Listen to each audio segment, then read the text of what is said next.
Greta Gerwig is so back with another blockbuster hit about white girls going through the most traumatic patch of their lives. Who would imagine? And this time, it's Barbie. Not at all. Official trailer.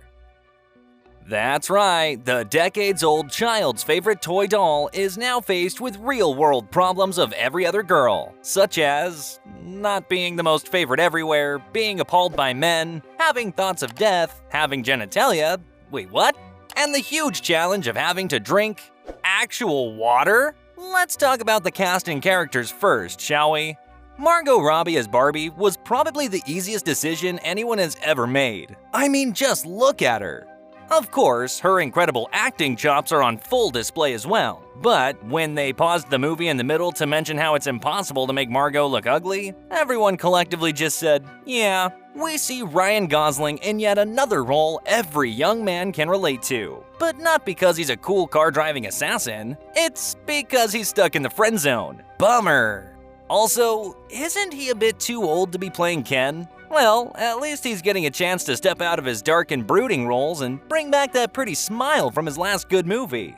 When I see something that I like, I love it. As long as he's not depressed, I guess it's a step up. He also has the funniest character arc in recent memory, which is an accomplishment he can hang in his real-life Mojo Dojo Casa house. Next up, with the most screen time, is Chevrolet.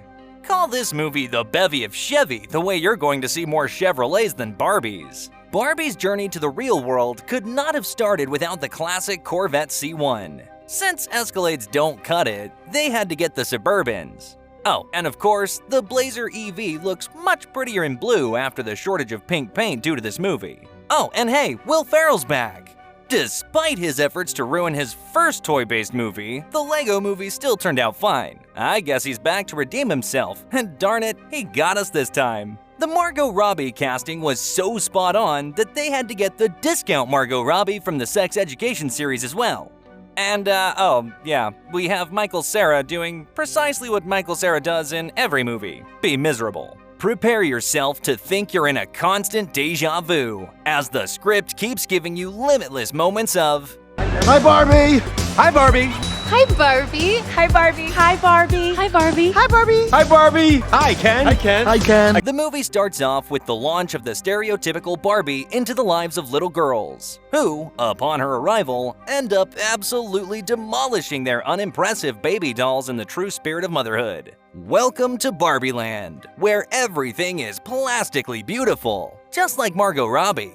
And today is perfect, just like yesterday was perfect, and tomorrow will be perfect forever and ever and ever, just like Margot Robbie, and the place is inhabited and run by all kinds of, well, what else? Barbies. Ken is one of many Kens who endure the role of being the arm candy of the Barbies while receiving neither real physical nor emotional closeness from it, which is one of the very few real-life things that's actually happening in Barbie Land. Alright, enough about Ken. Let's talk about other characters too. So there's also Alan who… never mind. Basically, the seemingly perfect Barbie, which I don't know if I mentioned yet is played by Margot Robbie, has now flat feet and she's consumed with thoughts of death. The reason behind it? Apparently, the Barbie's thoughts and appearances change according to how their real-life owner plays with them. And, I can't be the only one thinking of this, but if that were true, could you imagine the amount of crippled Barbies with an arm or a leg missing? Astronomical, right? But limbless Barbies are not of concern here, since the stereotypical Barbie now has to enter the real world to slap some sense into her owner.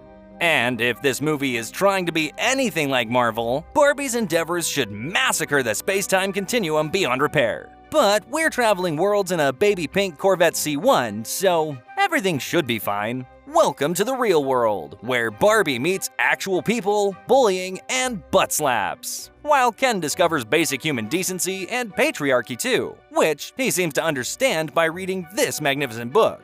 Barbie dresses in shocking pink cowboy attire, prepare yourself to see this dress in every single store for the next months, and goes searching for the girl responsible for her flat feet, only to hear, "You represent everything wrong with our culture! You destroyed the planet with your glorification of rampant consumerism!" in a school cafeteria by an early teen brat, which makes her rethink her whole believings. Ken, also in cowboy attire, gets the Andrew Tate treatment and is compelled to rush back to turn Barbie Land into his Mojo Dojo Casa house. So cool! Barbie gets chased into the Mattel office, which somehow looks cooler than Barbie Land, and she ends up meeting another old woman. Being super discreet, Barbie gets back to Barbie Land along with her original owner and the cafeteria brat, and also the evil Lord Business and a dozen executives. But only to find that Barbie Land has been overturned overnight? What happens next? What would I know? I'm just Ken. I'm just Ken. Where I see love, she sees a friend. It is now time to pit the Kens against each other. And undoubtedly, they hit all the right spots. Fixing cars, learning Photoshop, The Godfather? Who is their person on the inside? But yeah, after a ton of Ken fighting, Barbie saving through propaganda, and Constitution writing, the Barbies are back in power. There is also Alan beating the life out of a couple of dudes. Whatever. Oh, and there's a weird Barbie too. Hands down the coolest Barbie, especially in the splits. Personally, I think the movie peaked when Dua Lipa and John Cena appeared on screen for their 3 seconds of screen time as the mermaid couple. The 3 seconds, though, were enough to differentiate between John Cena's perfectly applied wig and the monstrosity of a hairdo that Dua Lipa had. What did she do to deserve that violation? Comical. Wanna guess what happens next? Barbie meets the elderly woman again and proceeds to make the most brain cancer-inducing decision of her lifetime that she's definitely going to regret within a week's time.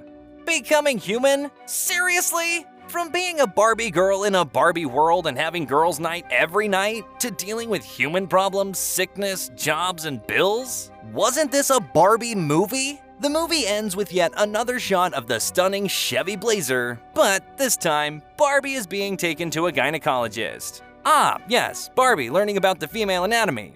Please, let's just end this! Before you start to question anything further, just know that we have been reduced to the level where a Barbie movie is the pinnacle of human representation in the acknowledgement of real-world problems like patriarchy and oppression.